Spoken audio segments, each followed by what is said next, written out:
मेरे प्रिय मित्रों, आइए स्वाध्याय की 36वीं और ज्योतिष के 26वीं पाठशाला में आइए प्रवेश करें। 18 अक्टूबर 2020 डे 36 जेवाई 26 जेवाई 102 जन्म कुंडली निर्माण खंड 4 द्वादश भाव साधना साधन इकाई तीसरी और चौथी। आइए विश्वविद्यालय के उत्तराखंड मुक्त विश्वविद्यालय के पाठ्यक्रम सिलेबस स्नातक प्रथम वर्ष के द्वितीय प्रश्न पत्र, प्रथम प्रश्न पत्र ज्योतिष विषय। पहला जो प्रश्न पत्र है प्रथम वर्ष का, जो पहला प्रश्न पत्र था ब्रह्मांड एवं काल, उस पर हमने बात कर ली है। यहाँ पर हम अभी द्वितीय प्रश्न पत्र ज्योतिष विषय के स्नातक द्वितीय प्रश्न पत्र, स्नातक प्रथम वर्ष के द्वितीय प्रश्न पत्र जेवाई 102 जन्म कुंडली निर्माण पर हम बात कर रहे हैं। आइए इसी क्रम को आगे बढ़ाते हैं आज की पाठशाला में। आइए तो जन्म कुंडली निर्माण को हम बनाना सीख रहे हैं, कैसे जन्म कुंडली का निर्माण होता है। इस दूसरा जो प्रश्न पत्र है, पहले वर्ष का ज्योतिष विषय का जो दूसरा प्रश्न पत्र है, प्रथम वर्ष का एक वर्ष में दो प्रश्न पत्र होते हैं, यानी एक विषय के दो भाग करे हुए हैं। तो दूसरा प्रश्न पत्र है तो जन्म कुंडली निर्माण कैसे होती है, इसको हम समझने का प्रयास कर रहे हैं। इसके अंतर्गत हमने 3 खंडों के बारे में हम बात कर लिया है, हमने चौथा खंड पर हम बात कर रहे हैं। चौथा खंड का नाम द्वादश भाव साधन दिया है और उसमें तीसरी और चौथी इकाई को हम समझेंगे। तीसरी इकाई का नाम है षष्टांश ज्ञान विधि और चौथी इकाई का नाम है संसंधि भाव साधन। इन 2 इकाइयों पर हम आज की पाठशाला में बात करेंगे। लेकिन उससे पहले आपको याद है, स्मरण होगा कि हमारी जो पाठशाला है वो 2 भाग में चलती है। तो पहले भाग का नाम है पाठ्यचर्या अर्थात प्रश्न उत्तर, अर्थात इसको हम करिकुलम कहते हैं। यहाँ पर क्वेश्चन और उनके आंसर यहाँ पर हम देते हैं। यहाँ पर प्रश्न पूछा जाता है, उसके आंसर हम यहाँ पर होता है, तो पाठशाला का पहला भाग वो कहलाता है। दूसरा भाग है पाठ्यक्रम अर्थात सिलेबस, अर्थात यहाँ पर पाठ्य चर्चा होती है, जो पाठ होता है उस पर चर्चा हम करते हैं। यहाँ पर प्रश्न उत्तर से कोई ज्यादा लेना देना अभी फिलहाल नहीं है। यहाँ पर केवल पहले पाठ को समझते हैं, उस पर हम चर्चा करते हैं। पहले पाठ को हम समझने का प्रयास यहाँ पर भाग 2 में करते हैं, लेकिन भाग 1 में पाठ्यचर्या मतलब प्रश्न उत्तर, प्रश्न के उत्तर यहाँ पर समझने का प्रयास हम करते हैं। तो आइए भाग 1 पर प्रवेश करें। और उससे पहले ये बात भी स्मरण रखना जरूरी है कि 2 हमारे माध्यम जिससे हम जुड़े हुए हैं, पहला है उत्तराखंड मुक्त विश्वविद्यालय, दूसरा है NTA NET UGC से हम क्या है जुड़े हुए हैं। इन दोनों को एक हम सीढ़ी बनाते हुए ऐसे क्या करेंगे, हम दूसरे फ्लोर में, सेकंड फ्लोर में, दूसरे भवन में, दूसरे मंजिल में हम क्या करेंगे, प्रवेश करेंगे। इसे कोई भी स्थान हो, उसको हमें एक मंजिल, एक माध्यम, एक साधन हमें बनाना है। तो इस साधन का उपयोग करते हुए आइए हम आगे अपनी यात्रा करें, ट्रेवल करें। तो NTA हमने कल थोड़ा समझने का प्रयास किया था कि NTA क्या है। NTA का मतलब होता है नेशनल टेस्टिंग एजेंसी होता है, एक राष्ट्र की क्या है, एक जांच करने वाली एक एजेंसी, एक संस्था है, जो ये क्या करती है, कोई एक प्रश्न पत्र बनाती है, जो जांच करती है। वो जांच करने का माध्यम क्या होता है, परीक्षा होता है, एग्जाम होता है, एग्जाम के माध्यम से। और दूसरा ये NTA एजुकेशन फील्ड में काम करती है, शिक्षा के क्षेत्र में काम करती है। तो इसने नेशनल एलिजिबिलिटी टेस्ट, एक जो एग्जाम होता है, जो परीक्षा होती है, जो इम्तिहान होता है, उसका नाम दिया है नेशनल एलिजिबिलिटी टेस्ट। अर्थात नेशनल में होता है राष्ट्रीय, एलिजिबिलिटी में होता है योग्य, टेस्ट में होता है जांच करना, परखना, अवलोकन करना, उसका विश्लेषण करना, उसका एनालिसिस करना। ये क्या है सर, इसमें ये NTA करता है। और उसके बाद जो एनालिसिस, जो उसका करने का उसका जो मुख्य उद्देश्य होता है, उस उद्देश्य में जो विद्यार्थी, जो ब्राह्मण जो है, ब्राह्मण को खोजना, ऐसा NTA का प्रयास रहता है। जो ब्राह्मण है उसका जो खोज होता है, उसके बाद फिर उसको आगे UGC क्या करती है, एक फिलोसफी, एक अनुदान देती है, अर्थात इसमें क्या करती है, स्वाध्याय वृत्ति अर्थात अध्ययन वृत्ति उसको देती है, ताकि वो जो ब्राह्मण तत्व है, जो उसकी शिक्षा में जो क्रांति करनी है, वो बरकरार चलते रहे, उसमें कोई व्यवधान न आए। इसलिए इसको क्या करती है, पैसे देती है, फिलोसफी देती है, स्वाध्याय वृत्ति देती है। तो ये हमने कल भी समझने का प्रयास किया था और 2024 में हम बात कर रहे हैं। उसके उस विषय पर 2024 में ये हमारे उससे हमें तैयारी करनी है। वहां तक हमें 2024 को अभी से हमें क्या करना है, तैयार रहना पड़ेगा, अभी से तैयारी करनी पड़ेगी। तो क्या है, आइए, तो ये रहा एनटीए यूजीसी की पुस्तक, जिसके माध्यम से कुछ संकेत हम समझने का प्रयास करेंगे। इस जो पुस्तक है, हमने बताया था कि नेट की परीक्षा का 2 प्रश्न पत्र होते हैं। पहला प्रश्न पत्र सामान्य और दूसरा होता है जो हमारा विषय है, जो हमारा जो अच्छा, जो हमारा जो विषय है, कोई भी विषय हो सकता है, वो चाहे विज्ञान, चाहे वो फिजिक्स हो, केमिस्ट्री हो, गणित हो, संस्कृत हो, हिंदी हो, अंग्रेजी हो, मनोविज्ञान हो, समाजशास्त्र हो, राजनीति हो, शिक्षा शास्त्र हो, या कोई भी विषय हो, कोई एक विषय हो सकता है। तो यूजीसी में करीब 100 प्रश्न पत्र होते हैं पेपर 2 में। पेपर 1 में एक ही होता है, वो सभी के लिए समान होता है, सभी एक जैसा होता है। और आने वाले समय में जहां तक पूरे जो भारत है उसमें सबका पूरा जो कोई भी एग्जाम दो उसका एक प्रश्न पत्र हो जाएगा। लेकिन अभी तो ऐसी व्यवस्था नहीं है, आएगी न्यू एजुकेशन पॉलिसी आएगी, उसकी बात देखेंगे, लेकिन फिलहाल अभी लागू नहीं हुआ है, आने वाली है। उसके नियम क्या होगा, उसका सभी के लिए क्या होगा, एक प्रश्न पत्र होगा सामान्य ज्ञान, जो सभी के लिए सामान्य ज्ञान, क्योंकि सभी तो जी रहे हैं, सभी तो क्या है, मनुष्य हैं, तो सभी के लिए एक सामान्य ज्ञान जो व्यक्ति को होना चाहिए वो सभी के लिए समान होगा। अभी ऐसी व्यवस्था नहीं है, आने वाले समय में होगी। लेकिन अभी इसके लिए जो हम कहें, जो नेट जो देता है, जो नेशनल एलिजिबिलिटी टेस्ट, जो राष्ट्र के लिए तैयार जो हो रहा है, उसकी जो राष्ट्र के लिए योग्य व्यक्ति है, उसके लिए अभी जो सामान्य प्रश्न पत्र है उसको पहले हम समझ रहे हैं। तो उसके लिए पहला प्रश्न पत्र होता है जो एनटीए और एनईटी जो वाला यूजीसी वाला जो संबंधित जो प्रश्न पत्र है, उसके लिए सामान्य ज्ञान सभी के लिए एक समान होता है। पहला प्रश्न पत्र सभी के लिए समान होता है, दूसरा प्रश्न पत्र क्या होता है, भिन्न भिन्न होता है, और विषय के आधार पर होता है। तो हमारे पहला विषय जो है सामान्य ज्ञान, दूसरा विषय हमारा क्या है, ज्योतिष है। इसी क्रम को आगे बढ़ाएंगे। तो हमारा जो विषय और उसका कोड है C73, 73 कोड है, तो उसको हम बात में करेंगे। तो यह है यूजीसी। तो इसमें क्या है, इसके पुस्तक का जो पहला सामान्य पेपर है, इसमें दिया है शिक्षण और शोध अभियोग्यता। शिक्षण मतलब होता है टीचिंग, शोध मतलब होता है रिसर्च, अभियोग्यता मतलब होता है एलिजिबिलिटी, कोई अभियोग्य, योग्यता मतलब होता है योग्य होना, उसके लिए अधिकारी होना, और अभियोग्य होना मतलब विशेष योग्य होना उसके। शोध मतलब कोई यहाँ पर शोध कर रहा है, हमें कोई खोज नहीं करनी, कोई सर्च नहीं करना है, हमें रिसर्च करना है। इसलिए यहाँ पर कोई योग्य नहीं चाहिए हमें, अभियोग्य चाहिए हमें, अर्थात जो रिसर्च कर पाए, जो शोध कर पाए, अर्थात जो अस्तित्व में है उसको सभी के सामने प्रकट कर पाए, इसलिए यहाँ पर शोध शब्द, इसलिए यहाँ पर अभियोग्य कहा, योग्य नहीं कहा। योग्य से मतलब योग्य वहां पर कहेंगे जहां पर क्या होगा, शिक्षण और शोध न होकर यहाँ पर खोज लिखा होगा। खोज योग्यता हम कह सकते हैं, लेकिन यहाँ पर शोध करना है। शोध का मतलब, रिसर्च का मतलब क्या होता है, रिसर्च का मतलब होता है जो अस्तित्व में है उसको प्रकट करना, इसलिए उसको शोध हम कहते हैं। अस्तित्व में तो है लेकिन उसको प्रकट करना, कोई चीज अदृश्य है उसको दृश्यमान करना, वो क्या है, कहलाता है, शोध कहलाता है। और एक ऐसा होता है किसी ने उसको कर रखा है, जो हम सर्च करते हैं, जैसे गूगल में करते हैं, गूगल में किसी ने उसमें भेज डाल रखा है तो उसको सर्च करते हैं। कभी हम गूगल में कोई भी सामान, अगर हमें कोई जानकारी लेनी है, जब हम गूगल में सर्च करते हैं तो वहां पर हम केवल सर्च करते हैं, रिसर्च नहीं करते हैं। ये स्मरण रहना चाहिए, स्मरण विशेष रहना चाहिए आपको, क्योंकि हम वहां पर सर्च कर रहे हैं, रिसर्च नहीं कर रहे हैं। तो वहां पर हम क्या करेंगे, खोज कर रहे हैं, हम जानकारी ढूंढने के लिए क्या कर रहे हैं, खोज कर रहे हैं गूगल में, शोध नहीं कर रहे हैं। तो इसलिए समझिए, शोध करने के लिए तो हमें ऐसा, जैसे गूगल का गूगल क्या है, कैसे है, इस चीज को समझेंगे तब हमें वो हमारा क्या कहलाएगा, शोध कहलाएगा। आखिर गूगल काम कैसे करता है, अगर किसी ने जानकारी डाली होगी, ये कहलाएगा शोध। हम कुछ देर समान उसकी जानकारी प्राप्त कर लिए तो हम सर्च करते हैं, वो कहलाएगा हमारा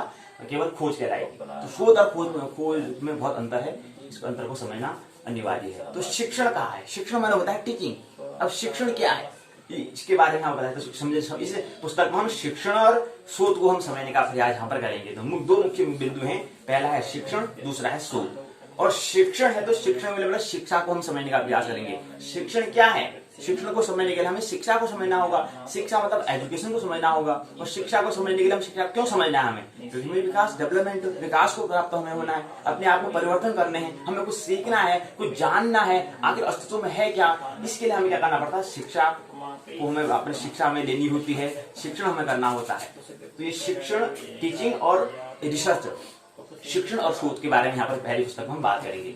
कल हमने इसमें बात कर ली थी, इसका जो हमारा वो था, इसका सिलेबस पाठ्यक्रम था, उसमें हमने बात कर ली थी। तो इस पर हम अभी बात करेंगे। तो कुछ बात जो दिन में है इस पर हम बात कर लेंगे, इसके बाद आगे फिर हम भाग 2 में करेंगे।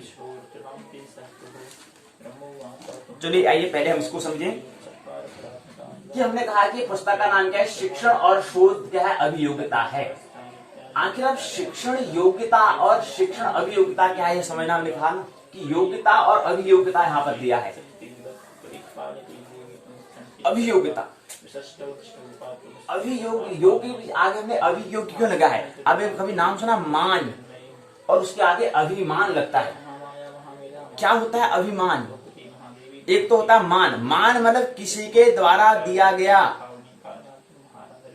किसी के द्वारा गिनाई गई उपलब्धि, किसी के द्वारा दिया गया जय, तारीफ, किसी के द्वारा दिया गया, किसी के द्वारा दी गई तारीफ को हम क्या कहते हैं, मान कहते हैं। उसने तो मेरा मान बढ़ा दिया, क्या मान बढ़ाया कहते हैं। किसी ने दिया, किसी के द्वारा दिया गया तारीफ, या उसकी हम जब उसकी तारीफ हम करते हैं, उसकी हम कॉम्प्लीमेंट उसको जो देते हैं, तारीफ उसकी हम करते हैं, तो ऐसे इसको हम क्या कहते हैं, मान कहते हैं। लेकिन अभिमान क्या होता है? अभिमान होता है कि हमारे अंतस से, जहां पर हमारा खुद जो हमारे आत्मा है वो हमारे क्या करे, गवाह बने, साक्षी बने, वाकई तुम्हारे अंदर ये कौशल है, वाकई तुम इसके अधिकारी हो, वो अभिमान कहलाता है। वो अभिमान है और वो मान है, मान और अभिमान में। ऐसे ही यहाँ पर अभियोग्यता योग्यता में भी अंतर है, ये समझ। योग्यता मतलब किसी के द्वारा, कहने का मतलब आपने शिक्षा प्राप्त कर ली, शिक्षा प्राप्त करने के बाद आपको सर्टिफिकेट मिल गया, प्रमाण पत्र मिल गया, वो किसी के द्वारा दिया गया हुआ है। आप अपनी शिक्षा में बहुत बड़ा आपने पद प्राप्त कर लिया, कोई पद में आप हैं, सबसे बड़ा पद आपको मिल गया, शायद तो राष्ट्रपति ही मिल गया पद, तो किसी के द्वारा दिया गया पद है वो। लेकिन एक ऐसा होता है कि जो खुद आप योग्य हो, अभियोग्य हो, जो आपके अंदर से जो गवाह जो दे, साक्षी जो विटनेस जो आपके अंदर, आपका जो प्रमाण जो दे, जो गवाह जो दे, वो कहलाता है अभियोग्यता कहलाता है। तो कुछ यहाँ पर शब्द जो व्यक्ति ने लिखा है, विशेष शब्द को योग्यता निकल के अभियोग्यता का है, बहुत उपयुक्त शब्द यहाँ पर प्रयोग किया है। तो अभियोग्यता की हम बात कर रहे हैं। योग्यता मतलब किसी के द्वारा योग्य, किसी के द्वारा योग्य होंगे, कोई कहेगा हाँ तुम इसके योग्य हो तुम तभी करो, ऐसा नहीं। यहाँ पर अपने अंदर से जो आना चाहिए, वाकई मेरे अंदर क्या है, हुनर कौशल है, इसलिए अभियोग्य इसको कहा है। तो शिक्षण और शोध अभियोग्यता मतलब शिक्षण योग्यता, हमने क्या है, शिक्षण अभियोग्यता हम यहाँ पर कर रहे हैं। और दूसरा होता है शोध अभियोग्यता। तो इसलिए दो यहाँ पर दो शब्द हो सकते हैं, एक होता है शिक्षण योग्यता और शिक्षण योग्यता और शोध योग्यता, पहला भाग इसका ये हो सकता है। लेकिन दूसरा हो सकता है शिक्षण अभियोग्यता, शोध अभियोग्यता। तो योग्यता और अभियोग्यता में मुझे लगता है कि आप बात समझ में आ चुकी है, उसमें अंतर क्या है, ये बात हमें इसमें हो चुका है। तो आइए आगे बढ़ाते हैं क्रम को। तो इसके अंतर्गत क्या है, सब इसके अंतर्गत क्या है, खंड है। खंड पहला है, पहला खंड जिस पर हम अभी आज बात करेंगे, बाकी खंड पर हम कल वार्तालाप करते रहेंगे, आगे आने वाले पाठशाला में हम इसको बात करेंगे। लेकिन आज खंड 1 पर शिक्षण अभिवृत्ति पर हम बात करेंगे। शिक्षण मतलब होता है टीचिंग, अभिवृत्ति मतलब होता है एप्टीट्यूड। तो शिक्षण मतलब हो गया टीचिंग और अभिवृत्ति मतलब होता है एप्टीट्यूड। एप्टीट्यूड क्या होता है, अभिवृत्ति, वृत्ति भी होता है, वृत्ति मतलब होता है तैयारी, और जहां पर अभी तैयारी, जहां पर विशेष तैयारी जहां पर हो चुकी है, जहां पर सभी मतलब अंतस से भी और बाह्य से भी, वृत्ति मन होता है तैयारी, वृत्ति मन होता है कि मन की कैसी मनोवृत्ति हम कहते हैं ना, तो मन की वृत्ति, मन की तैयारी। तो ऐसे यहाँ पर अभिवृत्ति मतलब होता है कि हमारे अंतस और आचरण से दोनों की तैयारी, वो अभिवृत्ति कहलाती है, वह एप्टीट्यूड कहलाता है। तो एप्टीट्यूड है, आपने नाम सुना होगा एटीट्यूड। एटीट्यूड मतलब होता है मनोदृष्टि या नजरिया, उसको हम कहते हैं, तो मन की दृष्टि। ऐसे यहाँ पर क्या है, अभिवृत्ति मतलब हमारे अंतस और आचरण से हमारी तैयारी, वो क्या कहलाती है, अभिवृत्ति कहलाती है, अर्थात एप्टीट्यूड कहलाता है। और शिक्षण क्या है, टीचिंग है। तो ये हम यहाँ पर आज का जो पहला खंड हुआ है, शिक्षण अभिवृत्ति को हम समझने का प्रयास करेंगे, अर्थात टीचिंग और एप्टीट्यूड क्या होता है, इसको हम समझने का प्रयास आज की पाठशाला के पहले भाग में समझने का प्रयास करेंगे। आज यहाँ पर होता क्या है, इसके अंतर्गत क्या है, इसके अंतर्गत इकाइयां दी हैं। पहली इकाई का नाम है शिक्षण, दूसरी इकाई का नाम है शिक्षार्थी की विशेषता, तीसरी इकाई का नाम है शिक्षण प्रभावक तत्व, चौथी इकाई का नाम है उच्च अधिगम संस्थानों की पद्धति, और पांचवी इकाई है शिक्षण सहायक प्रणाली, छठी इकाई है मूल्यांकन प्रणालियां। ये क्या है, इसके अंतर्गत 6 इकाइयां हैं, और इकाई और खंड का नाम है शिक्षण अभिवृत्ति, टीचिंग एप्टीट्यूड है। तो पहला खंड शिक्षण अभिवृत्ति के अंतर्गत कितनी इकाइयां हैं, 6 इकाइयां हैं। पहली शिक्षण, दूसरी शिक्षार्थी की विशेषता, तीसरी शिक्षण प्रभावक तत्व, चौथा उच्च अधिगम संस्थानों की पद्धति, पांचवा शिक्षण सहायक प्रणाली, छठा मूल्यांकन प्रणाली। ये क्या है, इसके अंतर्गत इकाइयां हैं। लेकिन मैं आज एक इकाई में, पहली इकाई में बात करना, खंड एक, ये जो है ये खंड है, खंड एक के अंतर्गत इकाइयां हैं। तो खंड एक जो शिक्षण अभिवृत्ति है उसके अंतर्गत जो पहली इकाई है, अर्थात हम बता दें पहली इकाई क्या है, शिक्षण है। शिक्षण पर हम बात करते हैं, टीचिंग क्या होती है इस पर हम बात करते हैं। तो टीचिंग जो है, पहली इकाई शिक्षण है। शिक्षण मतलब होता है टीचिंग, और जो शिक्षण है इसके अंतर्गत भी कुछ बिंदु हैं, कुछ चरण हैं। तो शिक्षण जो है उसके अंतर्गत कुछ चरण हैं, कुछ स्टेप्स हैं। पहला स्टेप है अवधारणा, शिक्षण की क्या अवधारणा है, क्या कॉन्सेप्ट है उसके बारे में, और उसका क्या उद्देश्य है, क्या एम है। तीसरा है शिक्षण का स्तर, जो हमारी टीचिंग है उसकी लेवल के बारे में यहाँ पर बात करेंगे। इसमें तीन लेवल, मुख्यतः तीन लेवल होता है। पहला स्मरण होता है, स्मरण शक्ति होता है, दूसरा समझ होता है, तीसरा विचारात्मक होता है। पहला हम स्मरण करना, रिमेम्बरिंग करना, हम याद रख पाते नहीं रख पाते हैं कोई बात को। जब कोई चीज हमको बताई जाती है उसको याद रख पाते नहीं रख पाते हैं। तो ये क्या है, शिक्षण की टीचिंग का क्या है, स्तर पर निर्भर करता है, इसके स्तर पर आता है। सबका स्मरण शक्ति अलग अलग होती है, कोई रख पाता है कोई नहीं रख पाता है। इसलिए यहाँ पर पहला जो इसका स्तर है, पहला जो लेवल है वो है स्मरण शक्ति। दूसरा आता है विचारात्मक, मतलब जो हमें गुरुजी ने बताया उस बात को हमने पहले रखा, उसके बाद जिस समय हमें खाली वक्त है उस बाद उन विचारों को हमें क्या लाना है, जो हमारे अचेतन में जो हमने रखे हैं उसको चेतन मन में लाना है, उसको थिंकिंग करना है, मनन करना है, विचार करना है कि हाँ गुरुजी ने हमसे ऐसा कहा था कि हाँ पृथ्वी ऐसे पश्चिम से पूर्व दिशा की ओर घूमती है। तो जिसे खाली उसको महसूस हमें करना है। तो मतलब वो जो चिंतन हम जो वहां पर जो मैं बात दिया था, जो हमने शब्द कहा, जो शब्द हमने कहे गए थे, जो मैं जानकारी जो सूचना हमें दी गई थी, उसको पहले मैंने क्या करा, स्मरण करा कि गुरुजी ने क्या कहा था कि पृथ्वी क्या है, पश्चिम से पूर्व दिशा की ओर घूमती है, ये गुरुजी ने कहा था। तो ये मेरे स्मरण पर मेरे क्या करेगा, जो रिमेम्बर, जो मैं याद रखने वाला हूँ, जो मेरा रिमेम्बर है इस पर निर्भर करेगा। उसके बाद जो स्मरण शक्ति है, जो मेरा रिमेम्बर पावर है, वो निर्भर करेगा। उसके बाद फिर मैं जो रिमेम्बर करा उसको मैं जिसमें खाली में वक्त मुझको मिलेगा उसमें मैं क्या करूंगा, तो विचार करूंगा, चिंतन करूंगा, मनन करूंगा। तो दूसरा जो टीचिंग का स्तर है वो है विचारात्मक, और तीसरा आता है समझ। और जैसे ही हम विचार करना, चिंतन करना, प्रश्न करना शुरू कर देते हैं, वही प्रश्न धीरे धीरे हमें क्या होता है, समय के कालातीत समय के बाद, एक समय के बाद वो हमें समझ आने लग जाती है, वो हमारी क्या जाती है, अंडरस्टैंडिंग हो जाती है, वो हमारी समझ हो जाती है। तो क्या होता है कि शिक्षण के लिए, टीचिंग के लिए हमें तीन स्तर से हमें जाना होता है। तीन स्तर होते हैं, पहले स्मरण शक्ति, अपनी स्मरण शक्ति को बढ़ाना है, फिर उसको हमें क्या करना है, विचारात्मक, उसको चिंतन करना है, थिंकिंग करना है, प्रश्न पूछना है, उसके बाद क्या करना है, हमें समझ प्राप्त, तब जाके हमें समझ प्राप्त आएगी, तब जाके हमें क्या होगा, अंडरस्टैंडिंग हमें होगी, समझ हमें प्राप्त होगी। तो ये क्या है, इसे हम यहाँ पर बात करें, ये शिक्षण का स्तर है।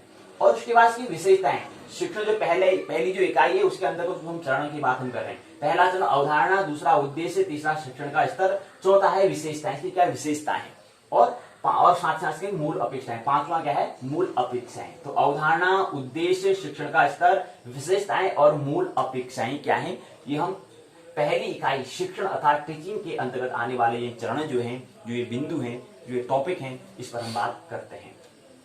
तो लेकिन उससे पहले हम पहले जो इकाई का नाम शिक्षण दिया है, पहले शिक्षण किसे कहते हैं ये तो समझना है। अब हम यहाँ पर इकाई को समझने का प्रयास, अर्थात शिक्षण टीचिंग क्या है, इसको समझने का, इसके अंदर का जो इकाई क्या है, शिक्षण जिसे हम टीचिंग कह रहे हैं, टीचिंग को समझने के लिए हमें क्या करना होगा, कुछ बातें हमें समझनी होगी, तब जाके जो टीचिंग, जो शिक्षण की हम बात कर रहे हैं वो बात हमें समझ में आएगी। और उसके अंदर का जो फिर बिंदु दिए हमें, जो पॉइंट हैं, जो बिंदु हैं, जो चरण हैं, जो स्टेप्स हैं, उनको समझने का प्रयास हम करेंगे। पहला अवधारणा, उद्देश्य, शिक्षण का स्तर, विशेषताएं, मूल्य, पहला, दूसरा, तीसरा, चौथा, पांच जो इसमें जो बिंदु दिए हैं, जो पांच जो इसमें चरण दिए हुए हैं, जो स्टेप दिए हैं, वो हमें जो चरण हैं, जो क्या है, स्टेप्स हैं, उस स्टेप को हम समझने का प्रयास करेंगे। तो आइए, शिक्षण होता क्या है, टीचिंग होती क्या है। टीचिंग के लिए हमें, शिक्षण को समझने के लिए हमें शिक्षा को समझना होगा, अर्थात एजुकेशन को हमें समझना होगा। आखिर एजुकेशन है क्या, एजुकेशन किसे कहते हैं, और एजुकेशन का क्या महत्व है, एजुकेशन क्यों हमें एजुकेशन, क्यों हमें शिक्षा लेनी होती है, क्या वजह है इसको, शिक्षा, एजुकेशन क्या है, एजुकेशन क्या है आखिर, और क्यों हमें लेना है, क्यों हमें प्राप्त करना है। एजुकेशन क्या है कि हम जो है, क्योंकि हमसे पहले भी यहाँ पर व्यक्ति हैं, पहले भी हमारे यहाँ पर क्या है, हमारे से पहले भी नहीं क्या प्रौढ़ पीढ़ी यहाँ पर रहती है। तो नई पीढ़ी को प्रौढ़ पीढ़ी के द्वारा किया गया अनुभव को, जो प्रौढ़ पीढ़ी ने जो अनुभव किया है, जो ओल्ड जनरेशन ने जो अनुभव किया है, जो उसने सत्य को खोजा है, जो सत्य को समझा है, जो अस्तित्व को या विज्ञान या जो परमात्मा जो अस्तित्व है इसको समझा है, उसको क्या करना है, नई न्यू जनरेशन को क्या करना है, उसको पहुंचाना है, उसको भी समझ में आना है। और फिर वो आगे भी फिर आगे एकदम फिर क्या करें, वो भी कुछ नई खोजें करें, उसके माध्यम से कुछ नया खोज करें, नई शोध करें, उसके बाद फिर वो क्या करें अगले जनरेशन को, ऐसे क्या करता है क्रम बढ़ता जाता है, ऐसा कुछ करे। तो शिक्षा ऐसा है कि जो प्रौढ़ जनरेशन ने जो अस्तित्व को जाना है, समझा है, उसको न्यू जनरेशन जो नई पीढ़ी जो है उसको देने का माध्यम का नाम क्या है, एजुकेशन है, उसका नाम है शिक्षा। अब शिक्षा कौन नहीं लेना चाहेगा, कौन नहीं जानना चाहेगा कि यार अस्तित्व में आखिर क्या है, मैं कौन हूं, या कि हमारे वातावरण चारों ओर जो दिखाई दे रहा है ये क्या है, पेड़ क्या है, वृक्ष क्या है, विज्ञान को समझना है, प्रकृति को समझना है, और हमें क्या है ब्रह्म को समझना है और धर्म को समझना है। तो कौन नहीं चाहेगा धर्म को समझने के लिए, कौन नहीं चाहेगा मैं विज्ञान को समझूं, कौन नहीं चाहेगा मैं क्या करूं धर्म और अध्यात्म को नहीं समझूं, तो कौन नहीं चाहता है। तो इसलिए एक शिक्षा, एक एजुकेशन एक ऐसा माध्यम है, एक ऐसा मीडियम है जिससे क्या होता है कि जो प्रौढ़ जनरेशन, जो ओल्ड जनरेशन है, जो उसने अनुभव किए हैं, प्राप्त किए हैं, वो हम भी प्राप्त, उसको भी हम भी क्या करें, स्वीकार करें। क्योंकि हमने जब ज्योतिष की हमने बात की थी, वहां पर 3 बात होती है। हमने कहा था एक अनिवार्य जगत है, एक अर्ध अनिवार्य जगत है, एक गैर अनिवार्य जगत है, एक इसेंशियल, एक सेमी इसेंशियल, एक नॉन इसेंशियल है। 3 ये बात होती है, 3 ये जगत होते हैं, ज्योतिष के 3 हिस्से हमने कहा था। तो जो इसेंशियल है, जो अनिवार्य है, उसको हमें समझने के लिए हमें शिक्षा को समझना होता है, और जो अर्ध अनिवार्य, जो सेमी इसेंशियल है, उसको भी समझने के लिए हमें क्या करना पड़ता है, एजुकेशन, अपना एजुकेशन, शिक्षा को क्या करना पड़ता है, मजबूत करना पड़ता है, स्ट्रॉन्ग करना पड़ता है। तो इसलिए शिक्षा एक ऐसा माध्यम है। इसलिए और दूसरा हमें क्या करना है, क्यों करना है, क्योंकि हमें विकास को, डेवलपमेंट को प्राप्त होना है। और डेवलपमेंट क्यों है, क्योंकि प्रकृति क्या है, प्रकृतिशील, प्रकृति में क्या है, प्रकृतिशील है, निरंतर परिवर्तन यहाँ पर होता रहता है। इसलिए हमें क्या करना है, शिक्षा को हमें प्राप्त करना है। इसलिए हमें एजुकेशन में, इसलिए हमें विद्यालय में, स्कूल में एडमिशन लेना होता है, हमें शिक्षा प्राप्त करनी होती है। और कम से कम 25 साल तक जो प्रतिभाशाली, जो मेधावी, जो शिक्षा में योगदान देना चाहते हैं, कम से कम 25 साल तक उसने क्या करना है, शिक्षा में चिंतन करना है, मनन करना है। जो ब्राह्मण को प्राप्त होना चाहता है, जो ब्रह्मांड को जानना चाहता है, ब्रह्म प्लस अंड, और जो बीच में के मंदिर में जो धर्म, जो मन कह रहे हैं, जो मन को समझना चाहता है, उसको क्या करना होगा, कम से कम 25 साल तक क्या करना होगा, उसमें इसको समझना होगा। 25 वर्ष उसको क्या देना है, वक्त इसको देना है, एजुकेशन में चिंतन करना है, मनन करना है। और जो नहीं भी दे पाए कोई दिक्कत नहीं, लेकिन अपने आप को समझना पहले है, आखिर अस्तित्व है क्या। तो ये बात यहाँ पर हम कर रहे हैं। तो एजुकेशन क्या है, एजुकेशन हमें शिक्षण को, टीचिंग को समझने के लिए क्या करना पड़ेगा, हमें शिक्षा को समझना होगा। तो शिक्षा क्यों है, लेना है हमें, और कैसे लेना है, किस लिए लेना है, ये ढेर सारे प्रश्न पहले तो हमें प्रश्न करने होंगे कि आखिर शिक्षा है क्या। या रोज स्कूल जाते हैं, पढ़ते हैं, ले पढ़ाओ भाई पढ़ो, हमें गुरुजी आगे, शिक्षक आगे पढ़ा लेसन देना शुरू कर दे, हाँ अपना गपशप मार रहे हैं, गुरुजी पढ़ा रहे हैं, ऐसे ही टाइम पास हो रहा है। ये समय ऐसे ही, समय, time is important, time is money, हम एक सूत्र कहते हैं। और टाइम क्या है, मन का प्रतीक है। और याद रहे, जिस व्यक्ति में मन में कोई परेशानियां नहीं है, उसको कोई प्रॉब्लम, कोई चिंता, कोई बेचैनी नहीं है, वो विकास को, वो डेवलपमेंट को प्राप्त नहीं हो सकता है। जिसके मन में बेचैनी है, जिसके मन में कुछ चिंता है, कुछ को लग रहा है कि हाँ, तो इसका मतलब ये होता है कि ये सूचना देता है कि वो आखिर वो विकास को प्राप्त करना चाहता है। अर्थात वो व्यक्ति क्या है, अर्जुन बन चुका है, अर्जुन की श्रेणी में पहुंच चुका है, अर्थात विचार करना शुरू कर दिया, क्योंकि विचारशील की ओर क्या हो गया,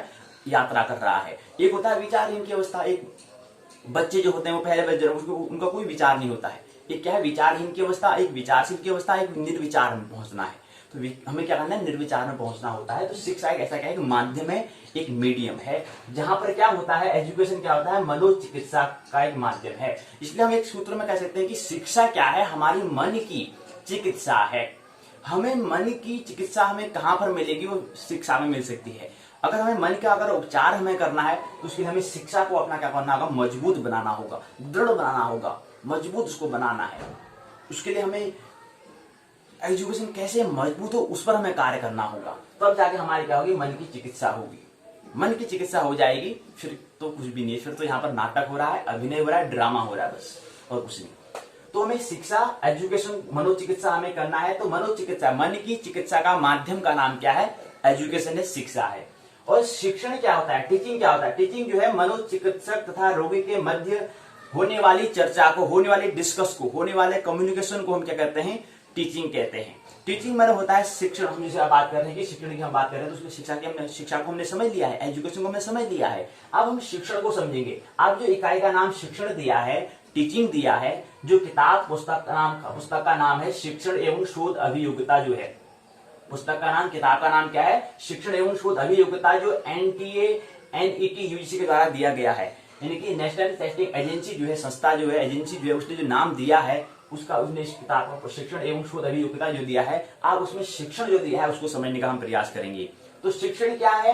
शिक्षण, टीचिंग क्या है? मनोचिकित्सक तथा रोगी के मध्य होने वाली चर्चा को, होने वाले संवाद को, होने वाले कम्युनिकेशन को हम क्या कहते हैं? शिक्षण कहते हैं, टीचिंग कहते हैं। जहां पर सीखना हो रहा होगा, जहां पर कोई जो मनोचिकित्सक किसी का मन की उपचार कर रहा होगा, और रोगी क्या है? अपना कह रहा होगा, रोगी बता रहा होगा कि मेरे को ये रोग है, रोगी रोग को बता रहा है, मनोचिकित्सक उसकी क्या कर रहा है? ट्रीटमेंट कर रहा है, उसका उपचार कर रहा है, उसका थेरेपी कर रहा है। तो ऐसे, और उनके बीच में वो शब्दों के माध्यम से होगा। लेकिन आप हो गया मनोचिकित्सा की हम बात कर रहे हैं। शरीर में तो वहां पर हम अस्पताल में, हॉस्पिटल में, हमें चिकित्सालय में भर्ती होना पड़ेगा, क्योंकि वो शारीरिक बात है। लेकिन मन के अगर उपचार करने के लिए हमें मनोविज्ञान, मनोचिकित्सक की आवश्यकता होती है। जो हमारे, उसको भी हम डॉक्टर कह सकते हैं। तो शिक्षा क्या है? मनोचिकित्सक का एक काम करती है। मनोचिकित्सा का माध्यम का नाम क्या है? शिक्षा है, एजुकेशन है। तो शिक्षण में क्या करता है? जो मनोचिकित्सक और रोगी है उसके मध्य होने वाले संवाद को, चर्चाओं को। रोगी प्रश्न पूछता है कि हाँ, मेरे को जीवन में ये परेशानियां हैं, वो प्रश्न करता है, और उसके मध्य में जो मनोचिकित्सक था, जो उस स्थिति से, उस परिस्थिति से जो गुजर चुका है, जो उससे आगे यात्रा कर चुका है, वहां से आगे बढ़ चुका है, उसको मनोचिकित्सक कहते हैं। अर्थात कृष्ण और अर्जुन क्या पूछता है? अर्जुन प्रश्न पूछता है और कृष्ण उसके बदले में उत्तर देते हैं। तो अर्जुन क्या है? यहाँ पर रोगी है, और कृष्ण क्या है? मनोचिकित्सक है, अर्थात क्या है? डॉक्टर हैं, चिकित्सक हैं। तो कृष्ण चिकित्सक हैं, अर्जुन क्या है? रोगी है। तो इनके मध्य जो संवाद, जो भी हम चर्चाएं होंगी, जो भी बात कर रहे होंगे, जो भी डिस्कस कर रहे हैं, उसको हम क्या कहेंगे? शिक्षण। अर्थात अर्जुन और कृष्ण के बीच में क्या हो रहा है? संवाद हो रहा है, अर्थात क्या हो रहा है? शिक्षण हो रहा है। थोड़ा संवाद और शिक्षण में ये अंतर है, क्योंकि वो कृष्ण और अर्जुन के बीच जो संवाद, जो हम उसको संवाद कह रहे हैं, जो कम्युनिकेशन कह रहे हैं, हो सकता है वो क्या बहुत आंतरिक हो, किसी और को पता नहीं चल रहा हो। शिक्षण में क्या होता है कि और भी बहुत सारे लोग ग्रुप में यहाँ पर क्या हो रहे हैं? हम कर रहे होते हैं, मतलब टीचिंग कर रहे होते हैं। टीचिंग मतलब जैसे स्कूल में हम कहीं कोचिंग में जाते हैं, किसी संस्थान में जाते हैं, किसी विद्यालय में जाते हैं, तो हम कुछ ग्रुप में, कुछ समूह में हम क्या करते हैं? कुछ चीज को हम सीख रहे होते हैं, किसी चीज को हम जानना, प्रकृति को हम जानने का प्रयास कर रहे होते हैं, ब्रह्म को हम समझने का प्रयास ग्रुप में कर रहे होते हैं। लेकिन कृष्ण और अर्जुन के बीच में क्या है? यहाँ पर दो व्यक्तियों के, चिकित्सक और रोगी के मध्य संवाद के बीच जो चर्चा हो रही है उसको हम संवाद कहते हैं, कम्युनिकेशन कहते हैं। तो यहाँ पर दो होते हैं, वहां पर दो से ज्यादा होते हैं। ये थोड़ा यहाँ पर शिक्षण में इतना थोड़ा बहुत अंतर है। उसके बाद आता है शिक्षक। टीचर किसे कहते हैं? टीचर अर्थात होता है उपचारक, अर्थात वक्ता, अर्थात जो उस परिस्थिति से गुजर चुका है उसको हम शिक्षक कहते हैं, उसको हम क्या कहते हैं? मास्टर कहते हैं, उसको हम टीचर कहते हैं, उसको हम गुरु कह सकते हैं, उसको हम आगे सदगुरु भी कह सकते हैं। ये स्तर की बात है। किसको हम शिक्षक कहें, किसको हम गुरु कहें, किसको हम सदगुरु कहें, किसको हम शिक्षक, इन सभी को कहते हैं मास्टर हम कहते हैं। मास्टर के अंतर्गत क्या होता है? शिक्षक, गुरु, सदगुरु, ये तीन क्या होता है? मास्टर के अंतर्गत आते हैं। तो मास्टर के अगर प्रकार की अगर बात करते हैं तो तीन यहाँ पर क्या होते हैं? इसके ग्रुप होते हैं।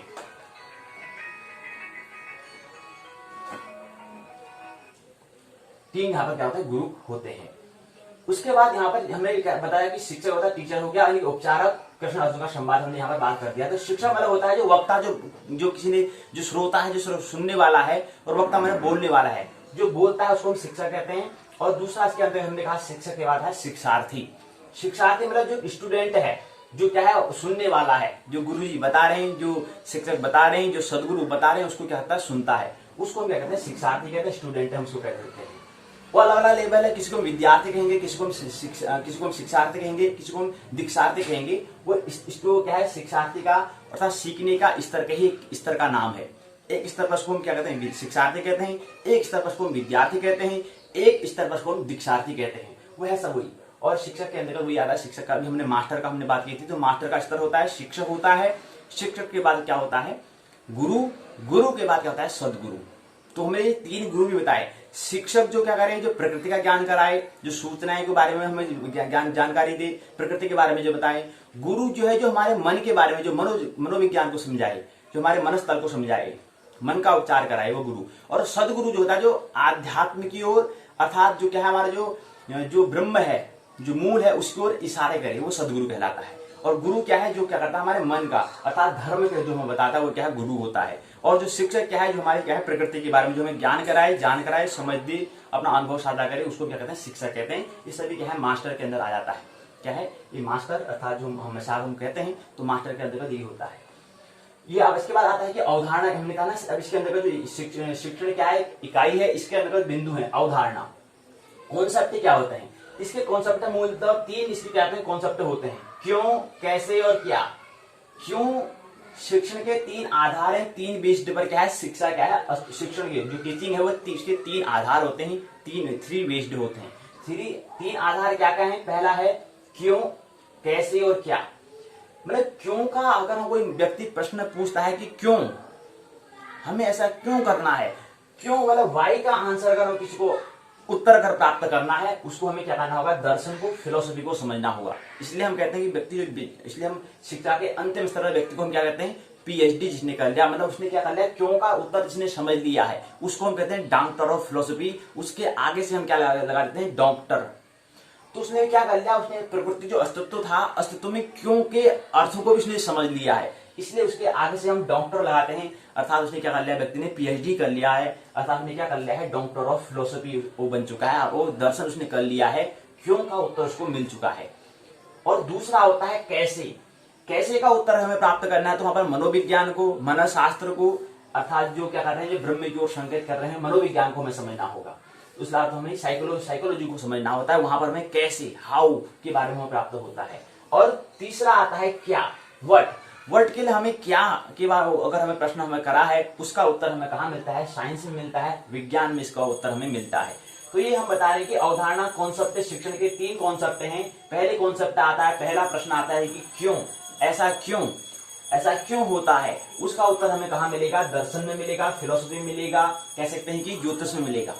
और उसके बाद दूसरा है कैसे का उत्तर हमें मनोविज्ञान में, साइकोलॉजी में मिलता है। और तीसरा आता है क्या, विज्ञान जो क्या है, क्या का उत्तर हमें कहाँ मिलता है, विज्ञान में मिलता है। तो इसलिए यहाँ पर क्रम क्यों, कैसे, क्या का, क्यों का अध्यात्म में, कैसे का धर्म में, क्या का विज्ञान में क्या मिलता है, उत्तर हमें मिलता है। हमारा उत्तर कहाँ पर मिलेगा, हमको विज्ञान, धर्म, अध्यात्म में, क्या, कैसे, क्यों पर हमको मिलता है। और इसलिए हमने कहा कि, और दूसरा हमें कम्युनिकेशन कहते हैं। कम्युनिकेशन मतलब होता है शून्य शब्द वाणी से सूचना का आदान प्रदान करना। ऐसे आदान प्रदान की जो प्रक्रिया है, इस प्रक्रिया को हम कम्युनिकेशन अर्थात संवाद कहते हैं। तो ये बहुत सारी बातें हैं। तो ये बात हमारे जो भाग जो 1 है उसको हमने समझने का प्रयास यहाँ पर किया।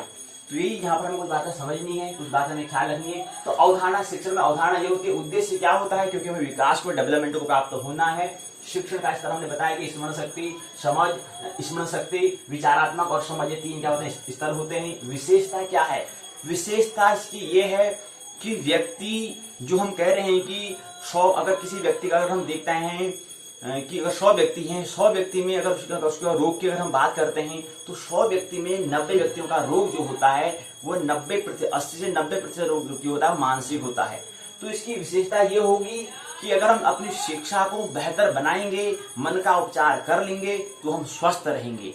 और हम शारीरिक जो हमारी बीमारियां जो 10% या 10 से 20% जो शारीरिक बीमारियां होती हैं वो तो होंगी, लेकिन जो शेष 70-80% जो हमारी मानसिक बीमारियां हैं उससे हमारा क्या हो जाएगा, उसकी हमारी चिकित्सा हो जाएगी, उसका हमारा उपचार हो जाएगा। ये शिक्षण की, ये टीचिंग की, ये शिक्षा की क्या है, विशेषता है। और उसके बाद इसका मूल अपेक्षा है, क्या कर सकते हैं हम, इससे यही अपेक्षा कर सकते हैं, यही आशा कर सकते हैं कि हम अपनी शिक्षा को कैसे बेहतर बनाएं।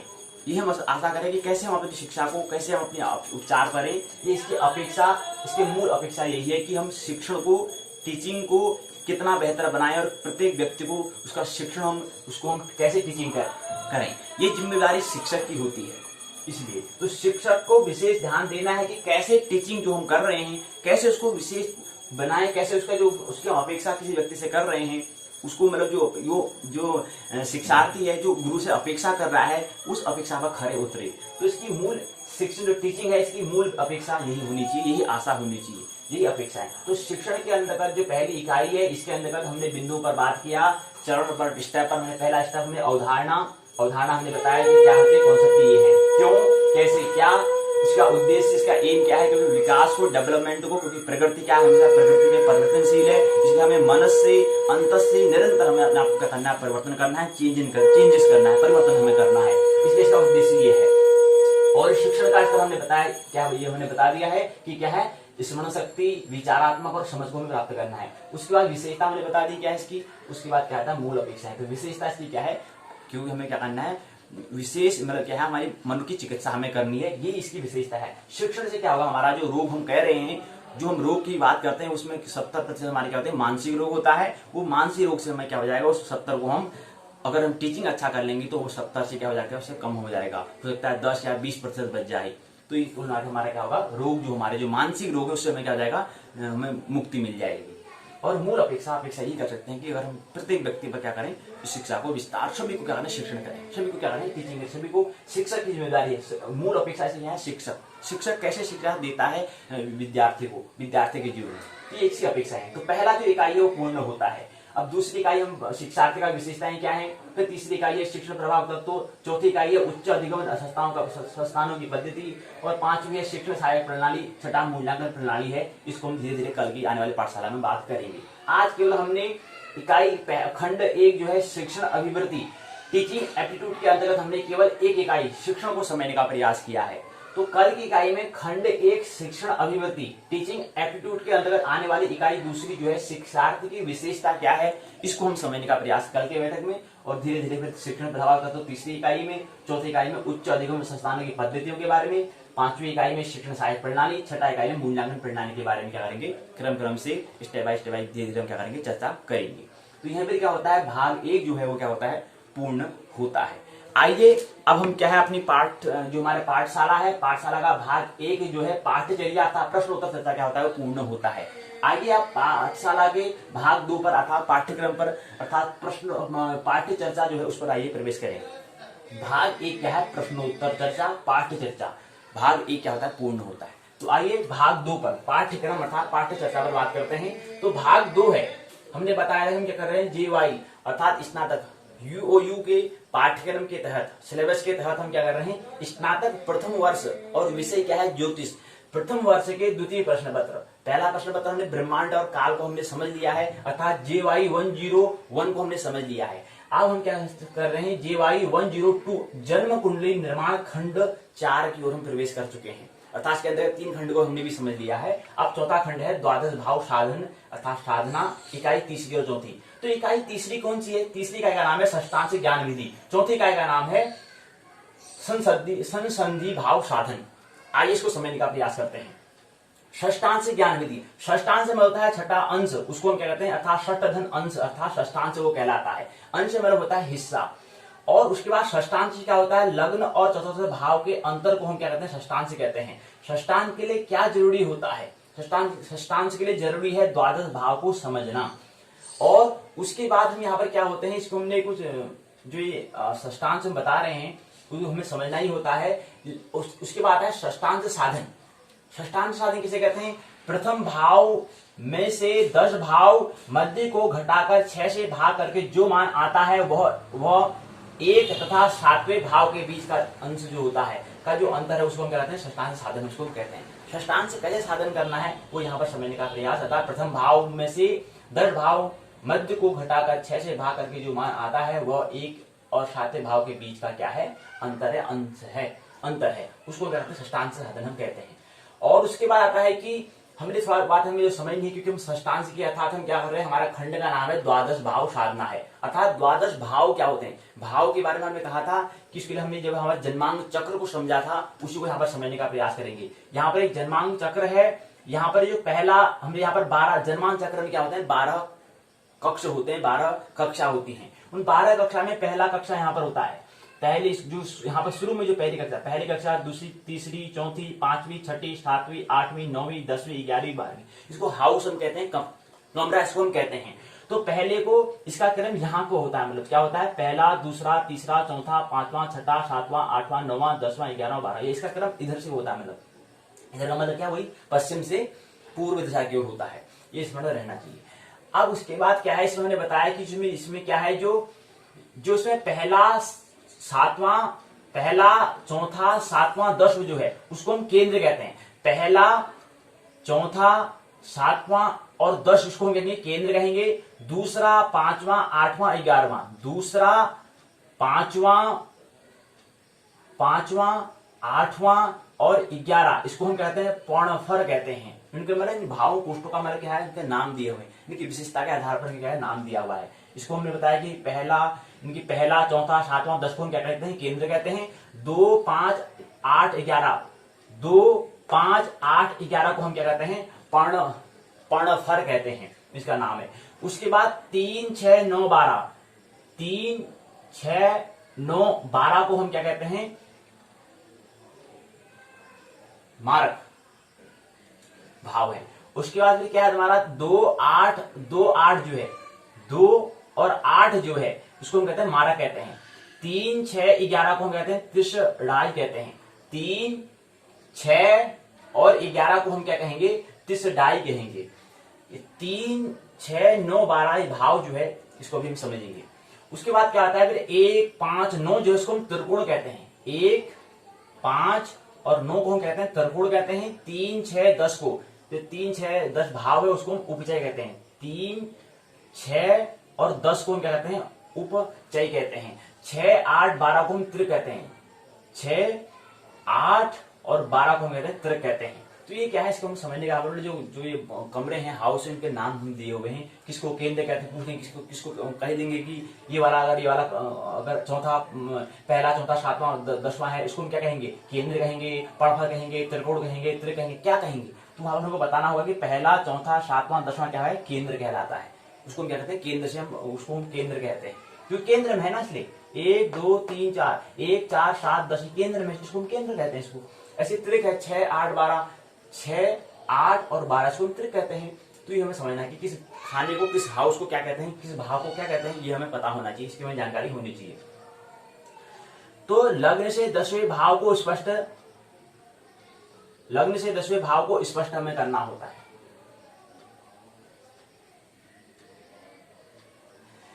तो ये हमने बात कर ली, ठीक है। इसके बाद आगे आता है कि षष्ठांश मैंने बता दिया क्या है, षष्ठांश जन्म कुंडली निर्माण में क्या इसका आवश्यकता होती है। जन्म कुंडली षष्ठांश के बारे में बात कर ली है। उसके बाद है जन्म कुंडली निर्माण साधन में क्या होता है, अगर हमें जन्म कुंडली है, क्योंकि हम जन्म कुंडली निर्माण ही कर रहे हैं, तो जन्म कुंडली निर्माण के लिए हमें लग्न की, दशम लग्न की, भाव की साधना की आवश्यकता होती है। तो तब जाकर हमें जन्म कुंडली क्या होती है, निर्माण होती है। सबसे पहले लग्न, फिर दशम लग्न, फिर भाव साधन की हमें आवश्यकता होती है। और षष्ठांश क्या होता है, लग्न और चतुर्थ का अंतर को कहते हैं षष्ठांश कहते हैं। षष्ठांश के लिए जरूरी होता है लग्न चतुर्थ का ज्ञान हमारे लिए क्या होता है, परम आवश्यक होता है, बहुत महत्वपूर्ण होता है कि षष्ठांश के लिए हमें लग्न और चतुर्थ का, हमें लग्न जो है पहला और चतुर्थ जो है, ये जो हमारा चतुर्थ इनकी पहले का चतुर्थ इनकी जो है केंद्र के अंदर जो आता है, दूसरा केंद्र, पहला केंद्र का पहला भाव एक आता है, दूसरा चौथा आता है। तो ये लग्न और चतुर्थ का हमें ज्ञान, जो भाव है उसका हमें ज्ञान होना हमें आवश्यक है षष्ठांश के लिए। ये हमने बात यहाँ पर कर ली है। षष्ठांश की आवश्यकता हमें होती है लग्न दशम लग्न भाव को साधन करने, लग्न दशम लग्न भाव को साधन करने के लिए हमें क्या करती है, षष्ठांश की आवश्यकता होती है। तो इकाई 3 है, षष्ठांश हमको समझने का प्रयास हमने कुछ किया है। यहाँ पर जो तीसरा, छठा, नौवां, 12वां जो है, इस भाव को भी हम समझते हैं क्या है, इसको समझेंगे भी।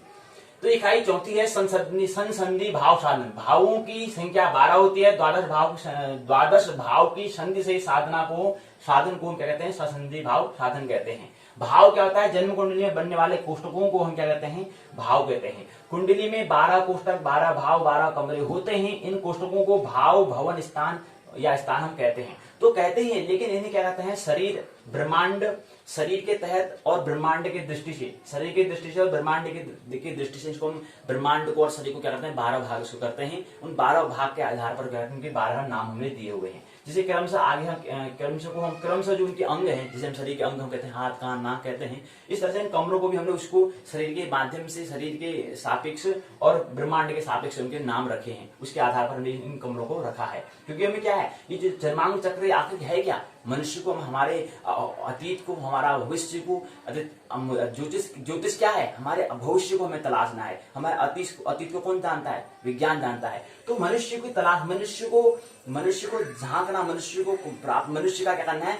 उस मनुष्य को समझना, मनुष्य का कैसा स्वभाव है, कैसा होगा नहीं होगा, आगे पूरे बीच उसको, मनुष्य को हमें समझना है। उसके लिए हम इसकी तुलना क्या करेंगे? जो 12 भाव है उसको मनुष्य के शरीर के हिसाब से हम रखते हैं। तो कौन कौन से क्रम है, उनके नामकरण क्या है, आइए समझते हैं। पहला लग्न होता है। पहले जो पहला भाव है उसको हम लग्न, तनु, उदय, जन्म या सिर उसको हम कहते हैं। उसके बाद दूसरे कमरे को धन कहते हैं, कुटुंब कहते हैं, गला कहते हैं। तीसरे को सहज पराक्रम कहते हैं, सहज और पराक्रम को कहते हैं। चौथे भाव को हम सुख कहते हैं। पांचवे को विद्या अर्थात शुद्ध कहते हैं, इस स्वरूप से हमने भाग में रखा है। चौथे को सुख और वक्ष स्थल, इसको समझें कि पहले को हमने लग्न, तनु, उदय, जन्म, सिर कहा हमने। दूसरे भाव को हमने धन, कुटुंब और गला कहा। तीसरे को हमने सहज पराक्रम कंधा हमने कहा। उसके बाद चौथे को सुख और वक्ष स्थल हमने इसको कहा। पांचवे को विद्या, शुद्ध और पीठ हमने इसको कहा। छठे को रिपु, ऋण और अतरणिया हमने इसको कहा। सातवें को जाया, नाभि अर्थात जाया मतलब होता है स्त्री और पुरुष, मतलब जो पुरुषों का स्त्री का कैसा स्वभाव रहेगा, अगर विवाह होता है तो कैसा स्वभाव रहेगा उसको समझने के लिए, और जो पुरुष है, पुरुष स्त्री को और स्त्री पुरुष के लिए समझने के लिए उसको हम यहाँ पर सातवें जो भाव उसको देखते हैं कि अगर कोई पुरुष है वो स्त्री के लिए, उसके लिए स्त्री कैसी होगी, और जो पुरुष और स्त्री जो है उसके पुरुष कैसा होगा, ये हम जाया यहाँ पर सातवें भाव में देखते हैं।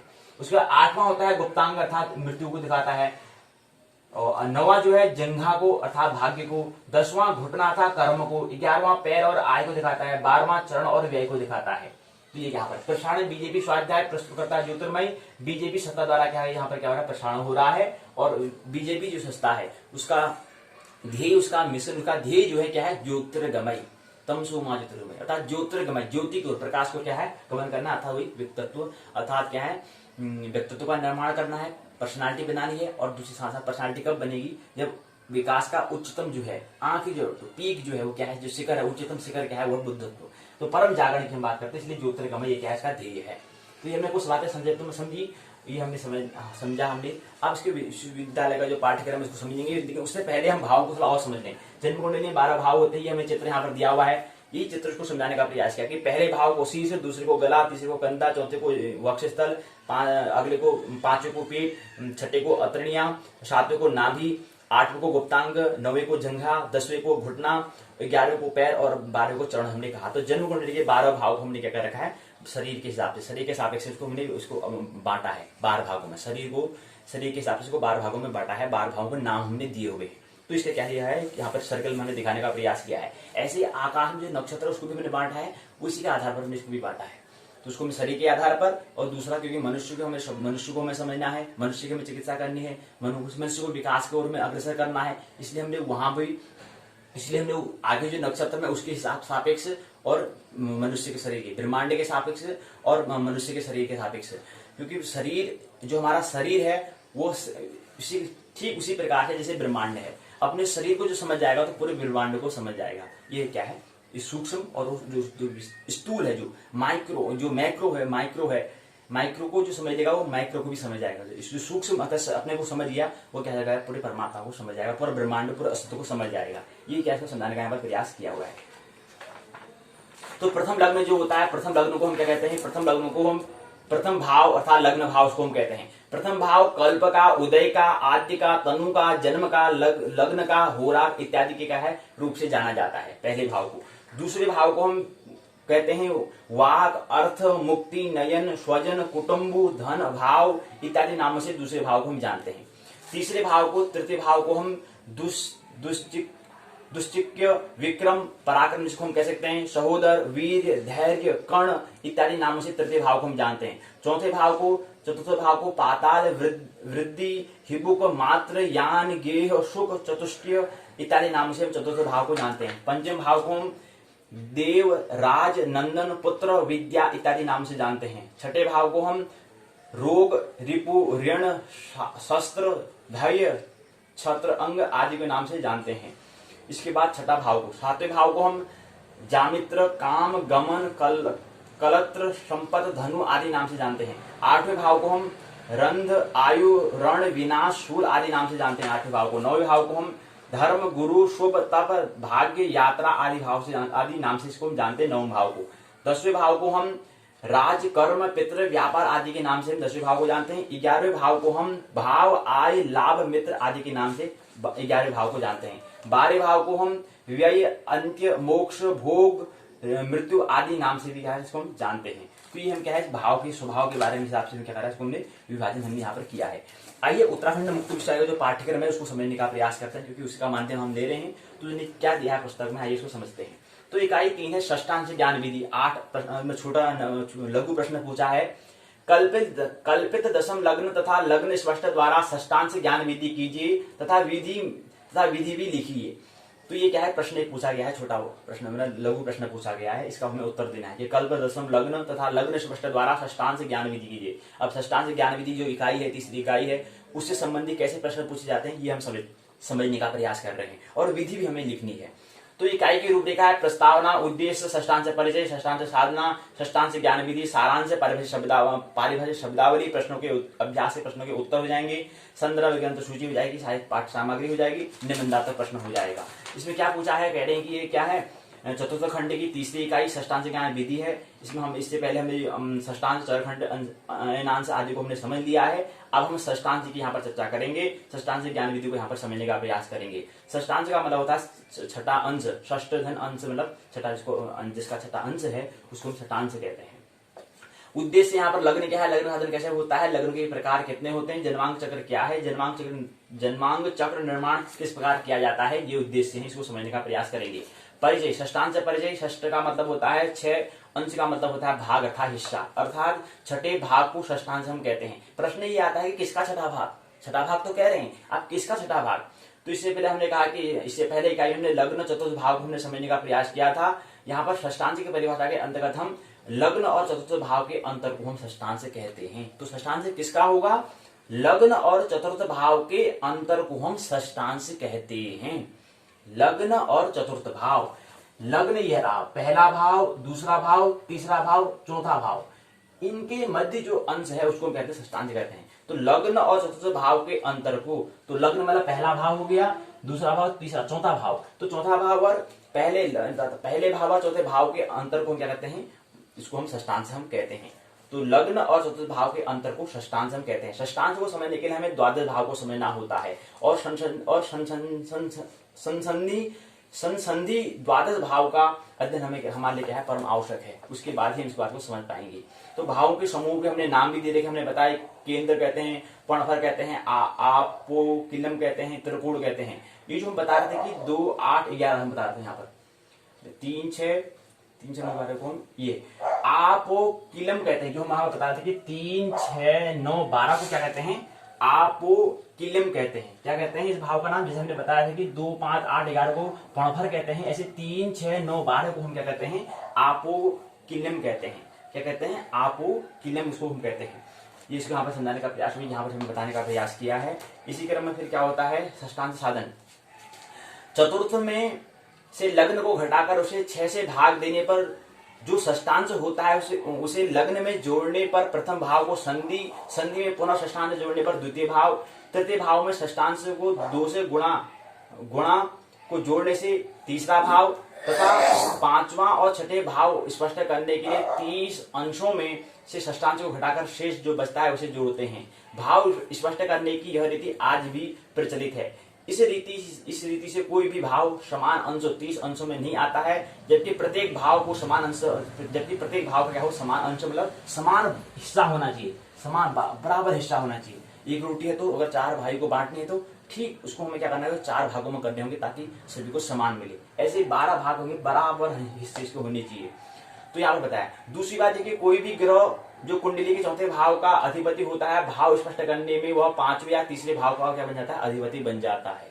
ये देखिए, इसलिए आज भाव स्पष्ट करने की परिपाटी चल रही है, वो ठीक नहीं है। भारत में इस रीति का प्रचार अरब और मिस्र आदि देशों में हुआ था। फलित विकास के लेखक में ये रीति बताते हैं, सिद्धांत तत्व विवेक है, उसके बारे में ये समझना है। तो षष्टांश यंत्र क्या होता है, जब किसी भाव में कोई ग्रह होता है तो पूर्ण फल प्रदान करता है। जैसे विषुव लग्न के 20 अंश यानी कि एक 20 उदित हुए तो मिथुन के 20 अंश पर ग्रह द्वितीय और कर्क में 30 अंश पर ग्रह तृतीय भाव का फल करेगा। इसी प्रकार आगे भी हमें समझना चाहिए, जब किसी भाव में कोई ग्रह होता है तो वह पूर्ण फल प्रदान करता है। जैसे वृश्चिक लग्न के 20 अंश उदित हुए तो मिथुन के 20 अंश पर ग्रह द्वितीय और कर्क के 20 अंश पर तृतीय ग्रह का फल होगा। तृतीय भाव अंश पर ग्रह तृतीय भाव का फल क्या करेगा। ये हमें समझना है कि कौन से ग्रह क्या फल देते हैं, क्या परिणाम देते हैं, इसको समझने का प्रयास यहाँ पर हम कर रहे हैं। ये यहाँ पर षष्ठांश यंत्र क्या है? षष्ठांश यंत्र सम्राट यंत्र का एक क्या है हिस्सा है। यह वलयाकार यंत्र सम्राट यंत्र के आधार से पूर्व से पश्चिम दिशा में चंद्रमा के आकार में स्थित है। यह यंत्र भी ग्रहों के नक्षत्रों की स्थिति और अंश का ज्ञान करने के लिए क्या है प्रयुक्त होता है। जिस कुंडली का भाव स्पष्ट करना हो, जिस कुंडली का भाव स्पष्ट करना है, भाव मतलब जो कम रहा है उसको स्वभाव को अगर हमें समझना है तो सबसे पहले इसके लग्न के अंश हमें निकाल लिए जाते हैं तथा फिर इस प्रकार कुंडली के दशम भाव के अंश निकालते हैं। लग्न के अंश को निर्णय पद्धति के में प्रथम भाव का मध्य माना जाता है। दशम भाव के अंश को दशम भाव का मध्य बिंदु माना जाता है। षष्ठांश की परिभाषा क्या होगी? प्रथम भाव में से दशम भाव मध्य को घटाकर तथा 6 से भाग करके जो मान आता है वह प्रथम और सप्तम भाव के बीच का क्या कहलाता है? के बीच का षष्ठांश कहलाता है। तो षष्ठांश, जो हम पूरी षष्ठांश ज्ञान विधि को समझने का प्रयास कर रहे हैं, तो षष्ठांश का पहले परिभाषा क्या होती है, डेफिनेशन क्या होती है? प्रथम भाव में से दशम भाव मध्य को घटाकर उसके मध्य को जो उसको घटाना है हमें, यानी कि प्रथम भाव और दशम भाव, यानी कि पहला भाव ये है और दशा भाव ये है, इसके मध्य जो है इसको घटाने, जो मध्य जो आया उसको घटाने पर घटाकर 6 से भाग कर जो मान आता है वह प्रथम और सप्तम भाव के बीच का कहलाता है, षष्ठांश कहलाता है। तो ये बात को समझिए, इसकी क्या परिभाषा इसकी दी हुई है। तो ये इसको परिभाषा दी है, इसको साधन करना है, इसके बारे में यहाँ पर बताया हुआ है। इसी क्रम में यहाँ पर ये क्रम आगे बताया कि कैसे इसको हम करते हैं। प्रश्न पूछा है कि षष्ठांश का शाब्दिक अर्थ होता है केंद्र में बोध होता है। चतुर्थ लग्न में लग्न को घटाकर 6 भाग देने पर क्या होता है, भावों की संख्या कितनी है, ये यहाँ पर समझाने का प्रयास यहाँ पर किया गया है। सबसे छोटा वर्ग षष्ठयंश होता है, जिसका या 60वां भाग 30 कला होता है, ये हमें समझना चाहिए। महर्षि पराशर ने एक राशि को 16 प्रकार के मापकों पर विभाजित किया। इन सभी वर्गों को मिलाकर 16 वर्गों की संख्या दी गई है। तो एक राशि को 16 प्रकार के मापकों पर विभाजित किया है, इन सभी वर्गों को मिलाकर 16 वर्ग। अब हमने कहा ना 16 वर्ग होते हैं, मतलब ये जन्म कुंडली हम बता रहे हैं, ऐसे कितना होते हैं, 16 वर्ग भी होते हैं। जैसे जन्म कुंडली, लग्न कुंडली या ऐसे चंद्र कुंडली कहते हैं, ऐसे 16 वर्ग भी होते हैं। वो 16 वर्ग क्या होंगे? महर्षि पराशर ने एक राशि को 16 प्रकार के मापकों पर विभाजित किया है, इन सभी वर्गों को मिलाकर 16 वर्गों को कहते हैं। इसलिए 16 क्यों, 17 क्यों नहीं, 18 क्यों नहीं, सप्तम 16 हुआ, क्योंकि 16 प्रकार के मापकों पर उन्होंने क्या करा है, विभाजित किया है। किसने किया है? महर्षि पराशर ने किया है। कौन है? महर्षि पराशर ने क्या करा है, 16 प्रकार के मापकों पर विभाजित किया है एक राशि को, इसलिए इसको हम 16 वर्ग कहते हैं। इसलिए इसका नाम क्या दिया हमने, 16 वर्ग दिया। इन वर्गों में सबसे बड़ा वर्ग स्वयं जन्म का राशि का 30 अंश को माना जाता है, 30 अंश का होता है, और सबसे छोटा वर्ग षष्ठयंश होता है अर्थात 60वां भाग अर्थात 30 कला होता है। तो ये हमें समझने का प्रयास करते हैं। तो इन वर्गों को अंग्रेजी में डिवीजन से कहा जाता है। ये हमें यहाँ पर समझाने का प्रयास किया कि क्या कौन कौन सी वो 16 वर्ग हैं, ये यहाँ पर हमने समझाने का प्रयास किया है। आगे बढ़ेंगे।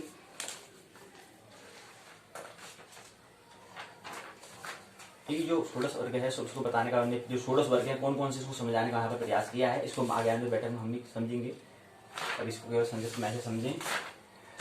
उसका सारांश में कुछ बातें कही है। कह रहे हैं कि जन्म कुंडली निर्माण में लग्न और दशम लग्न के पश्चात भाव साधन में षष्ठांश की आवश्यकता होती है। षष्ठांश ज्ञान के बिना आप संधि सहित द्वादश भाव को नहीं समझ सकते हैं। लग्न और चतुर्थ का अंतर षष्ठांश होता है। षष्ठांश के लिए लग्न चतुर्थ का भाव का ज्ञान होना हमारे लिए क्या आवश्यक है। इससे पहले हमने लग्न और चतुर्थ से परिचित को हम पहले ही हो चुके हैं।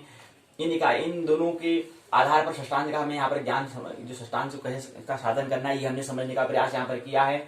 षष्ठांश ज्ञान विधि को स्पष्ट समझने के लिए हमने इससे पहले प्रथम हमारा उद्देश्य ये था कि क्या था, षष्ठांश ज्ञान विधि को स्पष्टतया समझाना ही हमारा क्या था, पहला यहाँ पर उद्देश्य था। ऐसा क्या है, विश्वविद्यालय कहता है कि हमारा पहला उद्देश्य क्या था, षष्ठांश का कैसे आपको ज्ञान हो, वो हमारे समझाने का प्रयास इस इकाई में था। षष्ठ मतलब होता है 6, अंश मतलब होता है भाग या हिस्सा, केंद्र मतलब 1, 4, 7, 8। केंद्र किसे कहेंगे, पहले भाव को, चौथे भाव को, सातवें भाव को, 10वें भाव को हम केंद्र कहते हैं। पर्णफल दूसरे, 5वें, 8वें, 11वें, दूसरे, 5वें, 8वें, 11वें भाव को हम कहते हैं पर्णफल कहते हैं, पर्णफल कहते हैं। 5वें और 9वें भाव को तृगुण कहते हैं। तीसरे, छठे और 11वें भाव को हम तीसरेदाई कहते हैं। और आर्ष वचन मिलता है ऋषि के वचन, आर्ष वचन। उपरांत बाद में निर्णय मतलब अनशहित, पाश्चात्य मतलब पश्चिम, निष्क्रिय मतलब उदासीन। ये यहाँ पर क्या है, इसके पर्याय शब्दावली दी हुई है। प्रश्नों के उत्तर यहाँ पर दिए हुए हैं। ग्रंथ सूची के बारे में, सहायक पाठ्य सामग्री के बारे में निबंधात्मक प्रश्न पूछा है कि षष्ठांश से आप क्या समझते हैं, स्पष्ट कीजिए। भावों में षष्ठांश की क्या आवश्यकता है, भावों में षष्ठांश की क्या आवश्यकता होती है, क्यों आवश्यकता होती है, मतलब क्या आवश्यकता है इसकी। षष्ठांश ज्ञान विधि का विस्तार पूर्वक उल्लेख करो, वर्णन करो। यहाँ पर दी यह 3 प्रश्न पूछे हैं बड़े वाले, और यहीं पर क्या इकाई तीसरी पूर्ण होती है। चौथी इकाई है संसंधि भाव साधन। इकाई की रूपरेखा, प्रस्तावना, उद्देश्य, भाव परिचय। इसके अंतर्गत 2 बातें हमें समझनी है, संसंधि भाव साधन, द्वादश भाव साधन। संसंधि भाव साधन क्या है, यहाँ पर भी हमने कहा था संसंधि मतलब क्या होता है। संसंधि भाव साधन मतलब भावों की संख्या कितनी है, 12 है, तो 12 भाव, द्वादश भाव की संधि सहित जो हम साधना करते हैं, उस ऐसी साधना को, ऐसे साधन को हम संसंधि भाव साधन कहते हैं। तो भी यहाँ पर बता रहे हैं कि हमें भाव परिचय से हमें यहाँ पर दो चीजें, जब भाव को समझने का प्रयास करेंगे उसके अंतर्गत हमें 2 साधन करने होंगे, एक संसंधि भाव साधन और दूसरा द्वादश भाव साधन। सारांश, पारिभाषिक शब्दावली, अभ्यास के प्रश्न के उत्तर, संदर्भ ग्रंथ सूची, पाठ्य सामग्री, निबंधात्मक प्रश्न यहाँ पर दिया है। प्रस्तावना कहते हैं कि चतुर्थ खंड के अंतर्गत क्या है, चौथी इकाई है जिसका नाम है संसंधि भाव साधन, यहाँ पर दिया हुआ है। 12 भाव होते हैं बताइए, और द्वादश भाव की संधि से साधना को संसंधि द्वादश भाव हम साधना कहते हैं। संसंधि भाव साधन को हम कहते हैं, ये हमें समझना है। तो द्वादश भाव की संधि से साधना को हम अब यहाँ पर हमने कहा संसंधि भाव साधना का है, और यहीं पर थोड़ा परिवर्तन किया जाएगा। संसंधि भाव की जगह आगे क्या जाएगा, 12। संसंधि द्वादश भाव साधना क्या कहेंगे, भावों की 12, द्वादश भावों की एक सहित, सभी को एक साथ सहित हम क्या करते हैं, जहां पर साधन करते हैं उसको हम द्वादश संसंधि द्वादश भाव कहते हैं। अर्थात क्या है, द्वादश भाव की संधि से साधन को हम संसंधि द्वादश भाव हम कहते हैं, साधना कहते हैं। संसंधि भाव साधन है तो इसको, या दूसरा नाम का ये भी हो सकता है संसंधि द्वादश भाव साधन भी इसको हम कह सकते हैं। तो संसंधि भाव साधन या संसंधि द्वादश भाव साधन दोनों एक ही बात है। उद्देश्य यहाँ पे बताया है, भाव क्या है, द्वादश भाव को समझना, द्वादश भाव का साधन हम कैसे होता है, संधि क्या होती है। संधि मतलब होता है मेल, संधि का मतलब होता है मिलन अथा योग, उसको हम कहते हैं संधि मतलब मिलन। तो यहाँ पर 2 बातें यहाँ पर मिलती हैं, ये 2 चौराहे के क्या है, चौराहे के जो रास्ते हैं एक जगह मिलते हैं तो उसको हम संधि कहते हैं। संधि में होता है मिलना, यहाँ पर जहाँ पर सभी, उसको हम चौराहे तभी तो कहते हैं जब 4 रास्ते मिलते हैं, जहाँ पर चारों एक जगह मिलते हैं उसको हम संधि, उसको हम क्या कहते हैं, चौराहा कहते हैं, या तिराहा कहेंगे या दोराहा, जो भी जितने रास्ते मिलेंगे हम उसका नाम कहेंगे। तो यहाँ पर समझाने का प्रयास किया है। संसंधि द्वादश भाव का साधन किस प्रकार होता है, संसंधि द्वादश भाव का महत्व क्या है, परिचय यहाँ पर बताया है। जन्म कुंडली में बनने वाले कोष्ठकों को भाव कहा जाता है। कुंडली में 12 कोष्ठक अर्थात भाव होते हैं। इन कोष्ठकों को भाव, भवन, स्थान तो कहते ही हैं। साथ ही साथ इनके विचार करके साथ ही साथ इनसे विचार करने वाले विषयों के नाम पर भी इनका नामकरण हम देते हैं। पहले प्रथम भाव को लग्न, तनु, उदय, जन्म, द्वितीय भाव को धनु, कुटुंब, कोश, तृतीय भाव को सहज, पराक्रम, चतुर्थ भाव को सुख, पंचम भाव को विद्या, शुद्ध भाव, षष्ठ भाव को रिपु, ऋण भाव, सप्तम भाव को जाया, अष्टम भाव को मृत्यु, नवम भाव को भाग्य, दशम भाव को कर्म भाव, एकादश भाव को आय भाव, द्वादश भाव को व्यय भाव आदि नाम से कहते हैं। तो प्रथम भाव से लेकर द्वादश भाव पर्यंत द्वादश भाव होते हैं। प्रथम भाव से लेकर के द्वादश भाव पर्यंत कितने होते हैं, 12 भाव, द्वादश भाव होते हैं। भाव के अधिपति ग्रहों को हम भावेश कहते हैं। ये समझना आप महत्वपूर्ण है कि भावेश किसे कहते हैं। भावों के जो अधिपति हैं, भाव में पहला भाव है, इसके स्वामी जो होंगे, जिसको जो मतलब जिसका निगरानी में जो कमरा, उसकी जो कमरा है उसकी निगरानी कौन कर रहा है, जो करने वाला होगा, जो स्वामी होगा उस कमरे का, उसको हम भावेश कहते हैं। तो भाव के अधिपति ग्रहों को हम भावेश हम कहते हैं। उसमें जो ग्रह बैठा होगा उस ग्रह को हम भावेश कहेंगे। ग्रहों को क्या कहेंगे, भावेश कहेंगे। तो भाव के अधिपति ग्रहों को हम क्या कहेंगे, भावेश कहते हैं। अब हम आयुष कहेंगे। जब हम आयुष कहेंगे तो 11 स्थान पर जो राशि है, तो जहां पर आयुष हम कहते हैं, आयुष मतलब यहाँ पर कहेंगे, तो आयुष का मतलब जो 11 स्थान पर जो राशि है उसको हम कहेंगे, उसका स्वामी आयुष होगा। जो 11वें भाव में जो बैठा हुआ ग्रह होगा उसको हम आयुष कहेंगे। तो प्रश्न पूछा जा सकता है कि आयुष मतलब क्या होता है। तो आयुष मतलब होता है कि 11वें स्थान पर जो राशि है, 11वें स्थान पर जो राशि है उनके स्वामी जो है, उसके स्वामी जो होंगे उसको हम आयस हम कहेंगे। तो 11वें स्थान पर सिंह राशि के अधिपति सूर्य होते हैं, तो यहाँ पर आयस क्या हो जाएगा, सूर्य हो जाएगा। क्यों हो जाएगा, सूर्य हो जाएगा। अगर 11वें स्थान पर अगर सिंह राशि अगर है तो सिंह राशि के स्वामी कौन होते हैं, सूर्य होते हैं, तो आयस कौन होगा, सूर्य होगा। संसदीय द्वादश भाव को साधने के बारे में यहाँ पर बताया है। अर्थ क्या होता है, अर्थ होता है लग्न में 6 राशि जोड़ने से सप्त भाव होता है, यहाँ पर बताया है। षष्ठांश मतलब दसम लग्न में 6 राशि जोड़ने से चतुर्थ भाव होता है। चतुर्थ भाव में लग्न को घटाकर शेष का षष्ठांश बनाना, तो उसमें लग्न जोड़ने पर शेष में लग्न की संधि होती है। तो फिर षष्ठांश जोड़ने पर यहाँ पर समझाने का प्रयास यहाँ पर किया है, अर्थ इसको बताया है, यही इसको समझाने का प्रयास यहाँ पर किया है। इसको हमने साधना कैसे गणना करनी है, इससे यहाँ पर गणित यहाँ पर करी हुई है, गणना यहाँ पर की हुई है। ये भाव यहाँ पर बताया है, भाव कुंडली चक्र बताया है।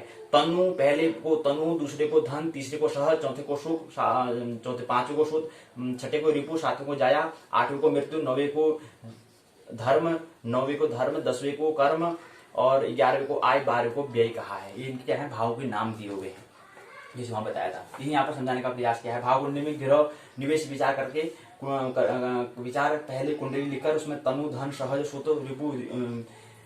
भाव कुंडली में ग्रह निवेश विचार पहले कुंडली लिखकर उसमें तनु, धन, सहज, सुख, सुत, रिपु, जाया, मृत्यु, धर्म, कर्म, आय और व्यय के द्वादश भाव के नाम लेकर विचारना कि कौन ग्रह किस खाने में होगा। ये हमें क्या करना है, विचार करना, कैसे जन्म कुंडली निर्माण करना है, उद्देश्य यही यहाँ पर दिया हुआ है। तो भाव स्थित ग्रहफल इसके बारे में बताने का प्रयास किया है। प्रश्न पूछे हैं कुछ, जन्म कुंडली में बनने वाले कोष्ठकों को हम क्या कहेंगे। दूसरा प्रश्न पूछा है कि भाव की संख्या कितनी होती है। जाया भाव किस भाव को कहते हैं, सप्तम भाव को कहते हैं। जाया मतलब होता है स्त्री पुरुष, जो बता रहे थे। लग्न में 6 राशि जोड़ने पर क्या होता है। जन्म कुंडली में पंचम भाव को भी, जन्म कुंडली में पंचम भाव को कहा जाता है, क्या कहा जाता है। यहाँ पर बताया है कि सारांश में बताया कि लग्न को चतुर्थ भाव में घटाने से जो शेषांक हो उसमें 6 का भाग दें, अर्थात लग्न और चतुर्थ के अंश को हम क्या कहते हैं, षष्ठांश हम कहते हैं। षष्ठांश क्या है, इसको यहाँ पर षष्ठांश कहते हैं। और पारिभाषिक शब्दावली है। सप्तम मतलब 7वां होता है, अधिपति मतलब होता है मालिक, भावेश मतलब होता है भाव का स्वामी, आय मतलब होता है आय का स्वामी। क्योंकि ये इसलिए यहाँ आयेश क्यों कहा है, भावेश क्यों कहा है, मतलब भाव जो कमरा है, कमरे को हम भाव कह रहे हैं, तो इसलिए भावेश मतलब भाव के जो स्वामी है। यानी कि 8 वगैरह पहले जो 12 भाव होते हैं उनके सब क्या होते हैं, स्वामी होते हैं सब अपने के। पहले का स्वामी कौन है, जो वहां पर जो ग्रह होगा उसको हम स्वामी कहेंगे, उसके नाम पर उसको भावेश कहेंगे। 1 में होगा तो 1, 2 में होगा 2, जो ग्रह होगा उसके नाम से को हम भावेश कहते हैं, मतलब भाव के स्वामी को भावेश कहते हैं। और आयस मतलब जो 11वें भाव को आय को दिखाता है वो, इसलिए इसको यहाँ पर आयस कहते हैं, आयस का स्वामी। और 11 राशि में अगर वहां सिंह राशि है, सिंह राशि के स्वामी सूर्य होते हैं, तो आयस हो जाएंगे, सूर्य हो जाएंगे। ऐसे कर्क होगा तो कर्क के राशि क्या होते हैं, कर्क के स्वामी चंद्रमा होते हैं, तो चंद्रमा क्या कहलाएंगे, आयस कहलाएंगे। षष्ठा की युक्त मतलब 6 राशि युक्त जो है, लग्नात्मक लग्न से चतुर्थांश और चतुर्थ अंश शेष मतलब बचा हुआ, ये बातें यहाँ पर दी हुई है। शीत ग्रह पूर्व भाग है, पहले का भाग धर्म भाव में कुंडली के 9 भाव। अब धर्म भाव का है, धर्म भाव कौन सा होता है, 9वें भाव को धर्म भाव कहते हैं, इसलिए धर्म भाव उसको। कर्म भाव क्या है, कुंडली के 10वें भाव को, ये 9वें का 10वां भाव आता है, उसको कर्म कुंडली हमने कहा है। तो ये हमने इसके ब्रह्मांड के अस्तित्व के हिसाब से और हमने शरीर के हिसाब से इसको हमने क्या रखा है, उसके हिसाब से उनके नामकरण हमने किए हैं। वैसे नाम तो कहते हैं, भाव तो संयुक्त रूप से भाव तो कहते हैं, पहला भाव, दूसरा भाव, तीसरा भाव, पहला भाव, दूसरा, तीसरा, चौथा, 5वां, 6वां, 7वां, 8वां, 9वां, 10वां, 11वां भाव तो कहते हैं। लेकिन उसके हिसाब से शरीर के हिसाब से और ब्रह्मांड के हिसाब से और स्वभाव के हिसाब से उसके स्वरूप, उसमें व्यक्ति का क्या कौन सा स्वरूप देखा जाता है, उसमें उसके आय को देखा जाएगा, उसमें उसके व्यय को देखा जाएगा, उसमें उसके जन्म का देखा जाएगा, उसमें उसका ये लग्न को देखा जाएगा, उसका शीर्ष को देखा जाएगा। ये चीजें क्या कहते हैं, उसके हिसाब पर दिया हुआ है। तो व्यक्ति अगर हमें आय के बारे में देखना तो कहाँ पर देखना होगा, यहाँ देखना होगा। व्यय के बारे में देखना तो यहाँ पर देखना होगा। और मृत्यु के बारे में देखना तो यहाँ पर 8वें भाव देखना। तो ये चीजें हमें देखनी होगी, ठीक है। तो धर्म भाव, अगर उसके धर्म को भाव देखना तो 9वें भाव में देखना होगा। अगर कर्म के बारे में देखना तो हमें 10वें भाव में देखना होगा। ये चीजें दी हुई है।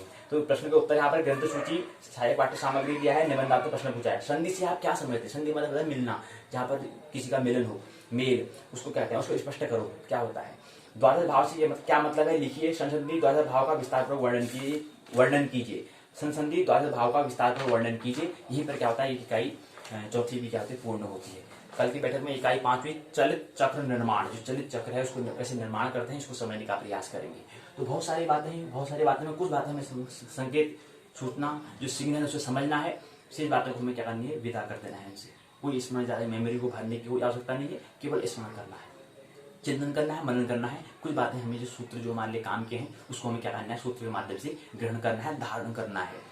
मेरी बातों को इतने प्रेम पूर्वक शांतिपूर्वक सुना, बहुत बहुत अनुग्रहित हूँ। अंत में सबके भीतर बैठे हुए परमात्मा को प्रणाम करता हूँ। मेरा प्रणाम स्वीकार करें।